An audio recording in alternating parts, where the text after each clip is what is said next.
Assalamualaikum warahmatullahi wabarakatuh. Perkenalkan, saya Marsyana Andini dengan NIM C0D0222035 dari Perpajakan. Baiklah, di sini saya menjelaskan sedikit materi saya tentang investasi jangka panjang. Sebelumnya saya jelaskan dulu apa itu investasi. Investasi adalah tindakan atau proses pengalokasian sejumlah sumber daya seperti uang, waktu, atau usaha ke dalam suatu aset atau proyek dengan harapan mendapatkan keuntungan di masa depan. Pengertian investasi dalam akuntansi pajak adalah pengeluaran modal untuk memperoleh aset yang diharapkan akan memberikan manfaat ekonomi di masa depan dan umumnya diperlakukan secara khusus dalam peraturan pajak untuk mendapatkan pelakuan pajak yang sesuai. Nah, pengertian investasi jangka panjang.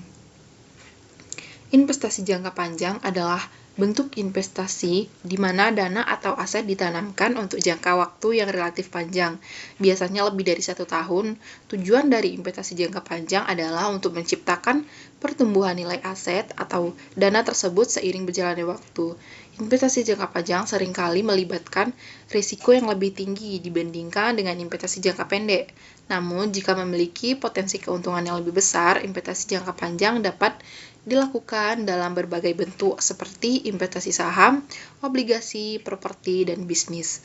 Para investor yang melakukan investasi jangka panjang biasanya memiliki tujuan untuk mempersiapkan keuangan di masa depan, seperti untuk pensiun, pendidikan anak, atau pencapaian tujuan keuangan jangka panjang lainnya. Penting untuk melakukan riset dan perencanaan yang matang sebelum melakukan investasi jangka panjang, guna meminimalkan risiko dan memaksimalkan potensi keuntungan. Kemudian tujuan investasi jangka panjang. Tentu saja, setiap investasi memiliki tujuan yang menguntungkan bagi siapa saja yang melakukannya. Adapun beberapa tujuan investasi jangka panjang yaitu diantaranya. Yang pertama, sebagai pengendali sebuah perusahaan atau orang tertentu dengan kepemilikan modal. Yang kedua, menjamin ketersediaan bahan baku produksi di pasar untuk produk yang akan dihasilkan. Yang ketiga, mengerahkan dana perusahaan secara khusus, misalnya untuk kepentingan sosial atau untuk kepentingan ekspansi sebuah perusahaan. Yang keempat, mengurangi persaingan di antara perusahaan sejenis. Yang kelima, memperoleh penghasilan pasif pada waktu tertentu seperti bunga, dividen, dan uang sewa. Tujuan investasi jangka panjang dalam akuntansi pajak adalah untuk memperoleh manfaat pajak yang optimal, seperti pengurangan beban pajak atau perlakuan pajak yang menguntungkan dalam jangka waktu tertentu sesuai dengan ketentuan perpajakan yang berlaku. Kemudian ada jenis-jenis investasi jangka panjang. 1. Saham. Investasi saham adalah salah satu bentuk investasi jangka panjang di mana investor membeli saham perusahaan dengan harapan nilai saham tersebut akan meningkat seiring berjalannya waktu. Investasi saham memiliki potensi keuntungan yang tinggi, namun juga melibatkan risiko yang lebih besar. 2. Obligasi. Obligasi adalah surat yang diterbitkan oleh pemerintah atau perusahaan untuk mendapatkan dana. Investor yang membeli obligasi memberikan pinjaman kepada penerbit obligasi dan menerima pembayaran bunga secara berkala serta pengembalian pokok pada jangka waktu tertentu. Ketiga, reksadana. Reksadana adalah wadah investasi yang mengumpulkan dana dari berbagai investor untuk diinvestasikan dalam portofolio efek oleh manajer investasi profesional. Reksadana dapat berupa saham, obligasi, atau kombinasi keduanya. 4. Properti. Investasi properti melibatkan pembelian properti seperti rumah, apartemen, atau tanah dengan tujuan untuk memperoleh keuntungan dari apresiasi nilai properti dan pendapatan sewa. 5. Investasi pendidikan.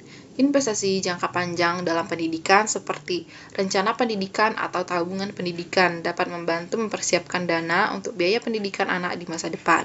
6. Investasi emas dan logam mulia. Emas dan logam mulia sering dijadikan sebagai investasi jangka panjang karena nilainya cenderung stabil atau meningkat seiring waktu. Yang terakhir 7. Tanah dan bangunan. Tanah dan bangunan sudah lama dikenal sebagai barang atau produk yang memiliki nilai investasi yang tinggi. dan menguntungkan. Tanah dan bangunan adalah jenis investasi jangka panjang yang sangat menguntungkan dengan tingkat risiko yang rendah. Karena tanah dan bangunan adalah jenis properti yang memiliki nilai aset yang semakin tinggi di setiap tahunnya. Nah, setiap jenis investasi jangka panjang memiliki risiko dan potensi keuntungan yang berbeda. Penting untuk melakukan riset dan konsultasi dengan profesional keuangan sebelum memutuskan jenis investasi yang sesuai dengan tujuan keuangan dan profil risiko Anda. Kemudian, ada investasi jangka panjang dalam usaha. Investasi jangka panjang dalam saham adalah strategi investasi di mana investor membeli saham perusahaan dengan niat untuk memegangnya dalam jangka waktu yang panjang, biasanya lebih dari 1 tahun. Tujuan utama dari investasi jangka panjang dalam saham adalah untuk memperoleh keuntungan dari pertumbuhan nilai saham seiring berjalannya waktu. Investasi jangka panjang dalam saham dapat menjadi pilihan yang potensial untuk mencapai pertumbuhan kekayaan jangka panjang, namun penting untuk melakukan riset yang cermat, memiliki pemahaman yang baik tentang pasar saham, dan diverifikasi portofolio investasi Anda. Sebagai investor, perlu untuk memahami bahwa investasi saham melibatkan risiko dan hasil investasi dapat bervariasi. Maaf, di sini judulnya ada yang keliru. Ini investasi jangka panjang dalam saham. Baiklah, selanjutnya investasi jangka panjang dalam obligasi.